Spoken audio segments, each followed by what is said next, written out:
Bienvenidos muchachos a la segunda parte de la clase de membrana plasmática, organoides citoplasmáticos y citoplasma. En este video vamos a abordar los dos temas que faltaban, que son organoides celulares y citoplasma. Comencemos. El citoplasma. Para hablar sobre el citoplasma tenemos que recordar definiciones que estudiamos en la primera clase. Una de ellas es sobre qué es la célula. La célula es la mínima porción del protoplasma que tiene vida independiente o existencia independiente, ¿sí? Este protoplasma o esta sustancia viva de la célula se va a dividir en dos compartimientos. Una que es el citoplasma y otra es que es el carioplasma. El carioplasma lo vamos a estudiar en núcleo. El citoplasma está compuesto por tres elementos fundamentales, de los que vamos a hablar a continuación. Primero tenemos al citosol. El citosol es la suspensión líquida, ¿sí?, de este citoplasma. Si hablamos anteriormente o hablamos en la primera clase que el agua representaba el mayor volumen de la célula, significa que este citosol está compuesto por esta agua más distintas sustancias inorgánicas y orgánicas que se encuentran dentro de la célula. Luego tenemos a los organoides citoplasmáticos, que son estructuras metabólicamente activas que llevan a cabo funciones específicas. Y por último tenemos a las inclusiones, ¿sí? Las inclusiones no son más que productos accesorios metabólicos, forma de depósitos, nutrientes, cristales o pigmentos, ¿sí?, que simplemente van a estar por un periodo o por un tiempo determinado dependiendo de la función que tengan dentro de la célula. ¿Qué son las organelas, organoides, orgánulos, elementos celulares? Le pueden decir de todas estas formas. Los organoides no son más que estructuras celulares metabólicamente activas que realizan funciones específicas, ¿verdad? Entonces, estas estructuras celulares pueden estar limitadas por membranas o no, ¿sí? Y simplemente van a estar contenidas en el citoplasma celular y poseen una forma en específico y una función específica. Eso es lo que tenemos que saber sobre organoides. ¿Cómo se clasifican? Se van a clasificar tanto en membranosos como no membranosos. Entre los membranosos tenemos al retículo endoplasmático liso, al retículo endoplasmático rugoso, al aparato de Golgi, a los lisosomas, a los peroxisomas, a las mitocondrias y las inclusiones citoplasmáticas. Y como organoides no membranosos tenemos a los ribosomas y a los centriolos. A continuación vamos a hablar sobre el retículo endoplasmático liso. El retículo endoplasmático liso no es más que una red de túbulos, ¿verdad? Estos túbulos van a ser cortos y van a estar unidos entre sí. Eso significa anastomosados, ¿sí? Esta red de túbulos anastomosados van a estar limitados por una membrana a la que no se le asocian ribosomas y por esto se le llama retículo endoplasmático liso. Es acidófilo, si más recuerdan que sea acidófilo significa que tiene afinidad por las tensiones ácidas, ¿sí? Y a veces o a menudo el retículo endoplasmático rugoso y el retículo endoplasmático liso se continúan o se unen, ¿verdad? Rara vez se observan cisternas en el retículo endoplasmático liso. Se supone que la luz del retículo endoplasmático liso se continúa con la del retículo endoplasmático rugoso. Sin embargo, hay una excepción, y esta excepción existe en las células activas en la síntesis de esteroide, colesterol, triglicéridos, ¿sí? O el tipo de células que actúan en la detoxificación de materiales tóxicos, como lo son el alcohol o barbitúricos, ¿sí? Entonces, la mayor parte de esas células no posee retículo endoplasmático liso en abundancia. Las funciones del retículo endoplasmático liso. ¿Sí? El retículo endoplasmático liso se especializa en cierto tipo de células, ¿sí? Entonces, dependiendo de dónde se encuentre ubicado el retículo endoplasmático liso, él va a generar una función en específico. Entonces, entre esas funciones tenemos la síntesis de lípidos, la síntesis de colesterol y lipoproteínas en el hígado, la síntesis de triglicéridos, la síntesis de hormonas esteroideas, la síntesis de fosfolípidos de las membranas biológicas y la liberación y recaptación de iones de calcio. Esto nada más ocurre en las células del músculo esquelético y en este caso el retículo endoplasmático liso posee otro nombre, que es retículo sarcoplasmático. También el retículo endoplasmático liso actúa en la detoxificación de cierto tipo de sustancias. Puede ser endógenas, es decir, que provienen de la misma célula, ¿verdad? O de sustancias exógenas, que vienen del medio externo. ¿Qué es el aparato de Golgi? El aparato de Golgi está compuesto por una o más serie de cisternas que van a estar unidas a una membrana o que van a estar envueltas por una membrana, ¿sí? Entonces ellas van a ser ligeramente curvas y se van a denominar pilas de Golgi. Yo cuando quiero asociar el aparato de Golgi a alguna imagen o a alguna cosa que vemos en nuestro día a día, lo asemejo a un pan de sándwich, ¿sí? Entonces son unas pilas, unas cisternas que están ligeramente curvas, así apiladas, aplanadas, ¿sí? Entonces, estas pilas van a contener 3 niveles, ¿sí? De cisterna. Va a tener una cara cis, una cara medial y una cara trans, de las cuales les voy a hablar a continuación.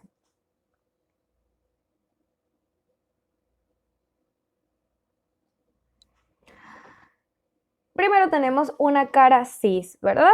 Esta cara cis es convexa y se considera la cara de entrada. ¿Por qué se considera la cara de entrada? Porque las proteínas que están recién formadas por el retículo endoplasmático rugoso van directamente a la cara cis, ¿verdad?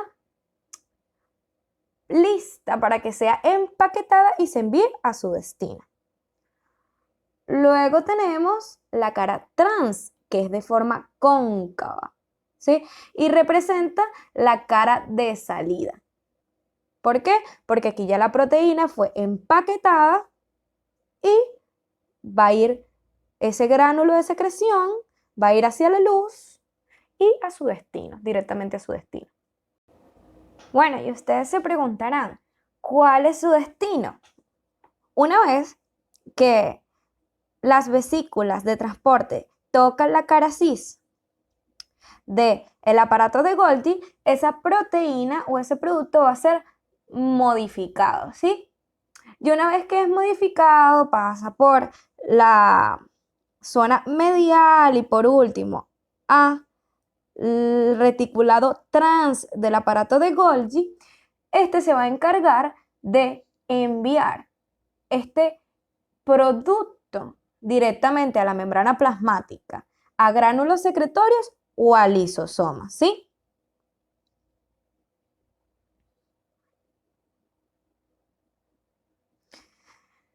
Para resumir las funciones del aparato de Golgi, tenemos que el aparato de Golgi se encarga de las modificaciones químicas de la proteína, ¿sí? Es decir, lo que habíamos explicado antes, las proteínas que vienen del retículo endoplasmático rugoso van directamente al aparato de Golgi para poder ser modificadas, sintetizadas y generar un producto donde la parte trans del aparato de Golgi es la que se va a encargar que lleguen a su respectivo lugar, ¿sí? Luego tenemos la síntesis de polisacáridos, que son los hidratos de carbono o de las glucoproteínas, y la selección de proteínas para que se encarguen o lleguen a lugares específicos de la membrana, ¿sí? Aquí tenemos un esquema pequeñito en donde explica que el aparato de Golgi, entonces, va a dar como resultado unas vesículas, ¿verdad? Y este contenido de las vesículas va a ser transportado por los lisosomas o expulsado por exocitosis. Lo que pueden observar a continuación es un preparado de ganglio raquídeo, una neurona pseudomonopolar, teñida por o con impregnación argéntica. ¿Por qué les mostramos este tejido? Porque hay abundancia de aparato de Golgi. Esos gránulos que se ven en estos ganglios son aparatos de Golgi, ¿sí? El aparato de Golgi, en el caso de las neuronas, se encarga de empaquetar los neurotransmisores en vesículas para luego ser empleadas durante la sinapsis. Ahora vamos a hablar sobre los lisosomas. Los lisosomas son organoides limitados por membrana plasmática, ¿sí? Entonces, ellos van a poseer una estructura esférica y en su contenido van a tener un pH ácido y enzimas hidrolíticas que se van a encargar específicamente de la degradación celular. Y ustedes se preguntarán, ¿qué degradan los lisosomas? Bueno, los lisosomas no solo ayudan a digerir macromoléculas, microorganismos fagocitados, desechos celulares y células, sino que también se va a encargar de degradar ciertos tipos de organelos que ya no son funcionales, como por ejemplo las mitocondrias y los retículos endoplasmáticos rugosos. Las diversas enzimas digieren el material englobado hacia un producto final que va a ser pequeño y fácilmente, y que va a poder ser expulsado por la célula fácilmente. Que el lisosoma posea una membrana trilaminar es realmente importante. ¿Por qué? Porque ella ayuda en el mantenimiento de su pH. Ella normalmente en su interior posee ciertos tipos de enzimas que la mantienen ácidas. Y esos tipos de enzimas se llaman hidrolasas ácidas. Se llama, ejemplo de hidrolasas ácidas, sulfatasas, proteasas, nucleasas, lipasas, glucosidasas. ¿Sí? Entonces, estas enzimas necesitan un ambiente ácido para poder existir o funcionar. Es decir, ellas necesitan tener un ambiente especial para poder degradar lo que el lisosoma quiera degradar. Así que esta membrana se va a encargar de generar una bomba, ¿sí?, de protones que van a intercambiar sustancias, en este caso iones de hidrógeno, hacia el interior del lisosoma para conservar un pH ácido. Los lisosomas también tienen una división y de lo que vamos a hablar a continuación. Primero vamos a hablar de los lisosomas primarios. Los lisosomas primarios provienen directamente del aparato de Golgi, ¿sí? Y son lisosomas recién formados que todavía no han intervenido en ningún proceso de digestión. Luego tenemos a los lisosomas secundarios. Entonces, los lisosomas secundarios ya están implicados en los procesos de digestión celular, ¿sí? Entonces, son el resultado de un lisosoma primario con una vacuola que tiene algún material que va a ser fagocitado. Y por último, los autofagosomas, ¿sí? Los autofagosomas se forman por la unión de estructuras celulares envejecidas envueltas por membranas del retículo endoplasmático rugoso más los lisosomas primarios. Es decir, que los autofagosomas se van a encargar de la degradación de estructuras que ya están envejecidas y formaban anteriormente parte de la porción estructural y funcional de la célula. Hablemos de los peroxisomas. Los peroxisomas también son llamados microcuerpos y son organoides muy pequeños, esféricos u ovoides, que están unidos a la membrana y que contienen más de 40 enzimas que se encargan de la degradación celular. Los peroxisomas se encuentran en casi todos los tipos de célula y poseen funciones específicas de las que vamos a hablar a continuación. Los peroxisomas se encargan o intervienen en el metabolismo de ácidos grasos de cadena larga, formando acetilcoenzima A y también peróxido de hidrógeno. La célula utiliza acetilcoenzima A para sus necesidades metabólicas o la lleva al espacio intracelular para que la utilicen células vecinas. Y el peróxido de hidrógeno detoxifica varios agentes nocivos y destruye microorganismos. hay una enzima que se llama catalasa, ¿verdad? Y la catalasa se encarga de destruir el exceso de peróxido de hidrógeno generado por los peroxisomas. Entonces, para resumir, los peroxisomas tienen como función la detoxificación de varias sustancias tóxicas como el metanol, etanol, fenoles y formaldehído, y la degradación de lípidos por beta oxidación de ácidos grasos. Chicos, vamos a hablar sobre el retículo endoplasmático rugoso. El retículo endoplasmático rugoso no es más que una red anastomosada de bolsas aplanadas y ramificadas, que se denominan cisternas. Si observan esta imagen esquemática, podemos diferenciar la forma o la diferencia entre el retículo endoplasmático rugoso con el retículo endoplasmático liso. La primera diferencia es que el retículo endoplasmático rugoso se llama rugoso porque posee adosado a la superficie de la membrana polirribosomas, ¿sí? La segunda diferencia con el retículo endoplasmático liso es que posee cisternas, mientras que el retículo endoplasmático liso posee una estructura tubular, ¿sí? El retículo endoplasmático rugoso naturalmente o comúnmente se encuentra en continuación con la membrana nuclear, con el núcleo, y puede estar en algún tipo de célula, o en algunos tipos de células, esté relacionado con el retículo endoplasmático liso. Las membranas del retículo endoplasmático rugoso son distintas a las del retículo endoplasmático liso. ¿Por qué? Porque poseen proteínas integrales que van a funcionar en el reconocimiento y unión de los ribosomas.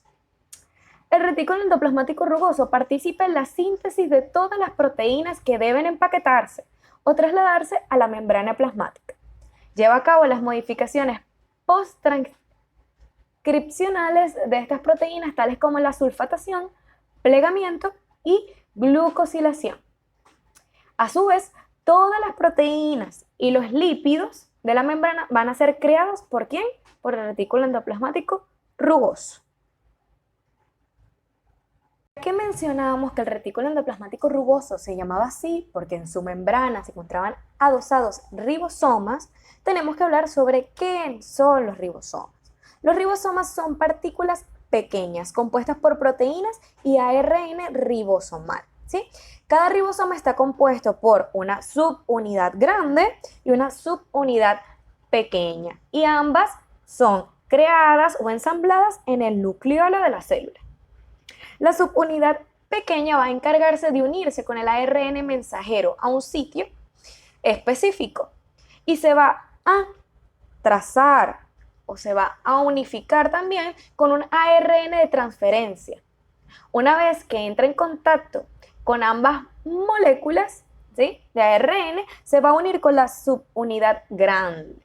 Eso significa que la subunidad grande y la subunidad pequeña se encuentran separadas hasta que van a generar una función en específica.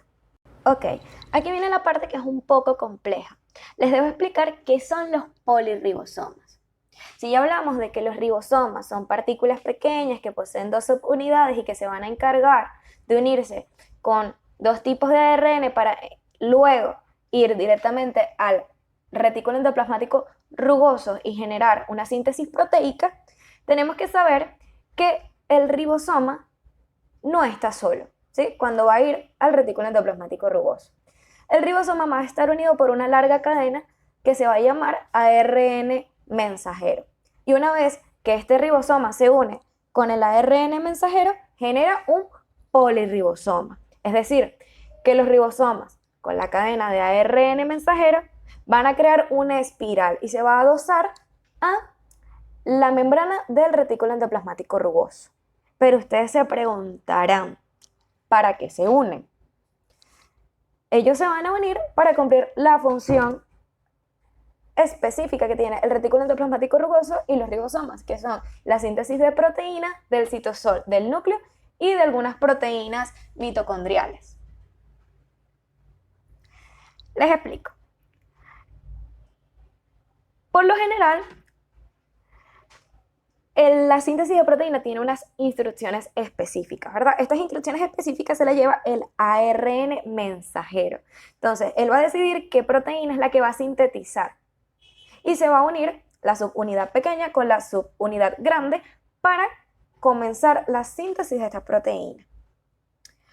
Una vez que se unifican ambas partes de este ribosoma y se encuentra en conjunto con el ARN mensajero, va a suceder, se va a inhibir la síntesis de la proteína durante un tiempo determinado. ¿Ok?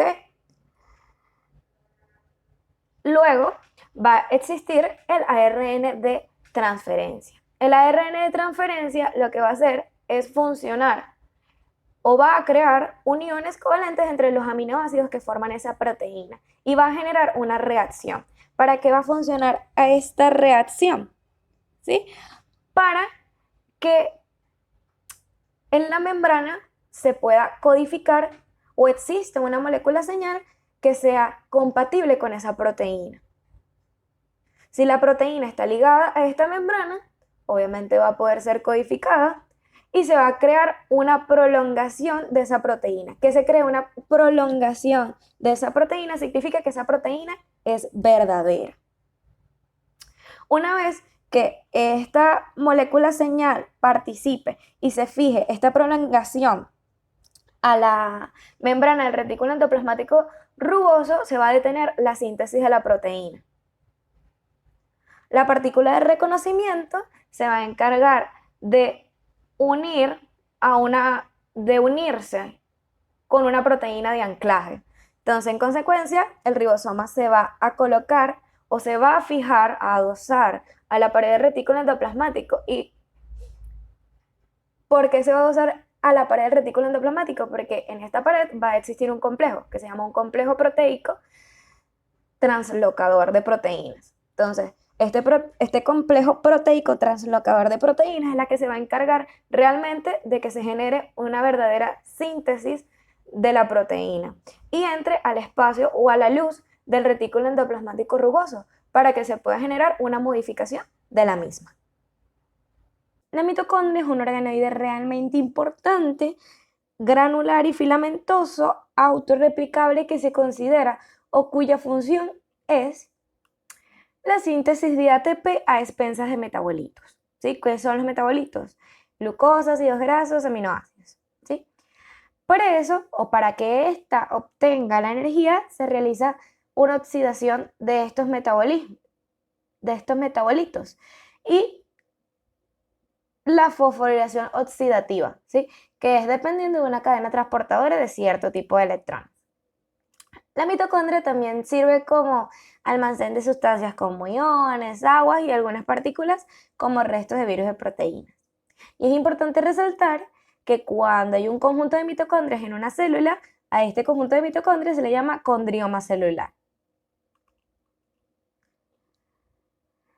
Las mitocondrias son estructuras muy cambiables. Ellas se deforman, se dividen, se fusionan, ¿sí? Entonces ellas van a tener una forma cilíndrica o de bastón. Ellas van a tener una distribución uniforme durante... Ellas van a tener una distribución... Ellas van a tener una distribución... Ellas van a tener una distribución uniforme en todos los tipos celulares, excepto en los conos y bastones, las células musculares, las células de los tubos contorneales y las células de los tubos contorneados distales del riñón. Y su número varía dependiendo de qué tipo de célula se encuentre y de su estado funcional. También tenemos que resaltar que es acidófila y se pueden observar fácilmente en los preparados. La mitocondria tiene una estructura, una ultraestructura realmente difícil. En el microscopio electrónico podemos observar que posee dos membranas y dos compartimientos, ¿sí? Primero tiene una membrana externa, que es una bicapa lipídica permeable a iones y a metabolitos y a muchos polipéptidos, ¿sí? Entonces, ¿por qué ella es permeable a esos compuestos? Porque ella posee unas proteínas que forman a los poros y esos poros se llaman porinas, ¿sí? Entonces, estas porinas van a permitir el intercambio de moléculas.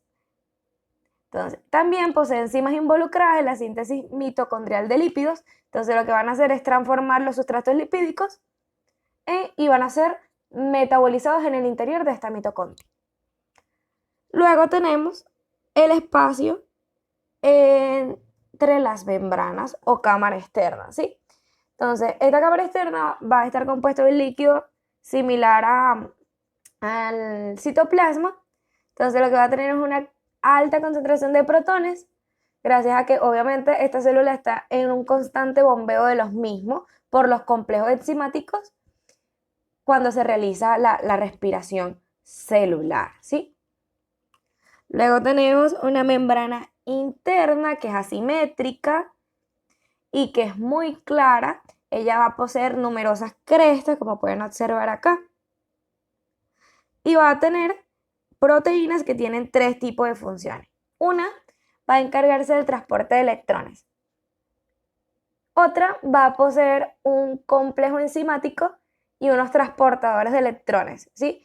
De complejo 1 y de NADH. Y la tercera es que va a tener un complejo que se va a encargar de ceder electrones de las coenzimas para poder terminar el ciclo de Krebs, ¿sí? Y producir agua. Esta membrana interna es impermeable, pero hay una gran cantidad de transportadores proteicos que lo que hacen es regular el paso de los metabolitos hacia la matriz y hacia el exterior de este organoide. Así que estas proteínas transportadoras lo que van a hacer es permitir el paso de los iones y de las moléculas, o sea, a través de esta membrana, que es, entre comillas, impermeable. Las crestas que poseen esta membrana son formaciones, ¿sí? Que van a estar orientadas hacia la matriz y que se van a disponer en eje transversal, ¿sí? Estas van a ser diferentes dependiendo del tipo de célula. Luego tenemos a la matriz o al mitosol, que está constituida por una sustancia fundamental, ¿sí? Granulada. ¿Por qué es granulada? Porque contiene orgánulos que tendría una célula procariota normal, ¿sí? Y esta va a tener iones, metabolitos oxidar, ADN mitocondrial, ¿sí?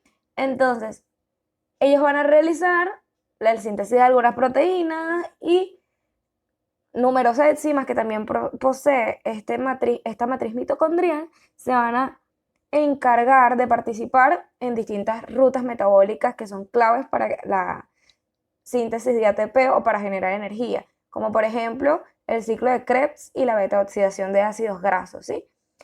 Aquí les traigo un preparado de túbulo contorneado proximal y distal del riñón. Sin embargo, quiero que le prestemos atención al túbulo contorneado proximal. ¿Por qué? Porque en el túbulo contorneado proximal posee esta tinción o se observa acidófilo con respecto al túbulo contorneado distal por la presencia de mitocondrias. ¿Por qué hay mitocondrias en el túbulo contorneado proximal? ¿Sí? Los túbulos contorneados proximales son parte de la nefrona. Eso es un sistema que va a filtrar la sangre que pasa a través de los riñones. Entonces, en el túbulo contorneado proximal se reabsorben por transporte activo una cantidad de compuestos, ¿sí? Ahí vamos a existir una reabsorción de iones. Entonces, el túbulo contorneado proximal depende en su totalidad del metabolismo del ATP que lo generan las mitocondrias, es decir, toda la energía que se necesita para pasar a todas esas moléculas, para reabsorber a todas esas moléculas en el tubo contorneado proximal, se lo dan las mitocondrias. Y por eso es que ahí se muestra ese aspecto acidófilo, o se ve acidófilo, o hay tanta cantidad de mitocondrias, porque es necesario, porque para reabsorber necesita un gran gasto calórico, necesita muchísima energía. Bueno, muchachos, esto es todo por el día de hoy. Espero que les hayan gustado muchísimo los videos. Para terminar, voy a citarles una frase de Albert Einstein que dice: nunca consideres el estudio como una obligación, sino como una oportunidad para penetrar en el bello y maravilloso mundo del saber.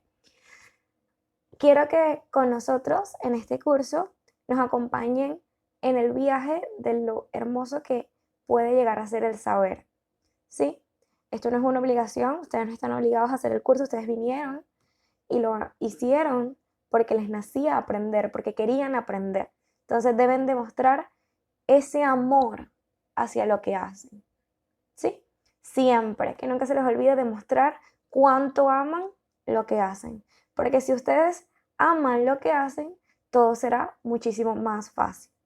Por favor, suscríbanse al canal, cualquier duda lo dejan en los comentarios. Que tengan un excelente día.